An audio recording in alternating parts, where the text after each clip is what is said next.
The David Pakman Show at davidpakman.com. Welcome to the show. It looks different in here. I want to apologize in advance for Lewis's shot. Lewis, he's doing the show today from a medical office. He just had to have a quick checkup, and he just figured he would stay there. And it's very sterile looking over there today, isn't it, Lewis? It's bad. It's terrible. Well, things are going to be changed. We just had we couldn't do everything in the time between two shows. And we had to, at some point, you just have to get things going. And we need to change some colors over there and get Lewis back in a studio and out of his dentist's office. Right. Hopefully by next show we'll have everything where it needs to be. You think?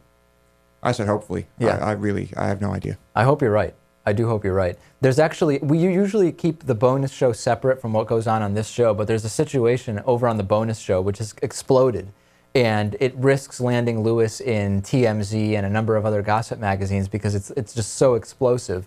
And Lewis commented about his thoughts on having children, and it has turned now into a cult favorite. There's captioned images about it, and there's a number of other things. And I want to play for you. The topic of child rearing apparently came up on the show. It was something about someone selling their kid, and the topic came up with Lewis of whether he would have a kid and whether he would adopt a kid.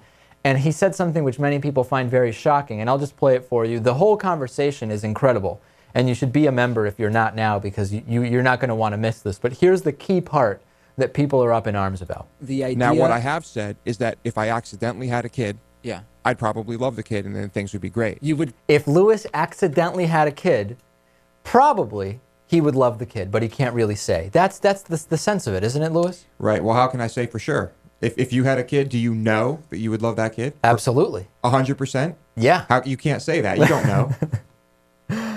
Anyway, and so I now love when Dave quotes me. He says he puts the emphasis on probably, which is not the way I said it. I said if I accidentally had a kid, I'd probably love the kid. It's a normal thing to say. I think people just say probably very liberally, right? And when Dave quotes me, he says, if I accidentally had a kid, I'd probably love the kid. Right, because that's which really... gives it a completely different meaning. Well, almost. I'm reporting the spirit of it rather than the letter. And Are then you? Jill Johnson, I said it. I know the spirit. Jill Johnson, member and David Pakman Show hoodie owner as well. If I accidentally had a kid, I'd probably love the kid. Combine that with Lewis's infamous, the day he was wearing sunglasses on the show, which was bizarre and disturbing to children and adults alike. And this was the result here. So keep the pictures coming, keep the animations coming, etc. And actually, I do want to mention, we, as part of the new studio setup and moving things around, we have a need for a couple of pretty simple animations that I bet somebody who's pretty good with After Effects or whatever could easily put together for us. So if you're interested in doing a couple things for us, we'll give you a free membership, maybe a free t-shirt if Lewis is nice enough, we'll see. Email me, david@davidpakman.com. I'll tell you what we're looking for. Is that fair, Lewis? Is that a fair request? Perfectly fair, yeah. You've done this with Krakatoa metal band stuff, right? Where you will offer a variety of different premiums, including dates with you for people who want to volunteer. I have not, no.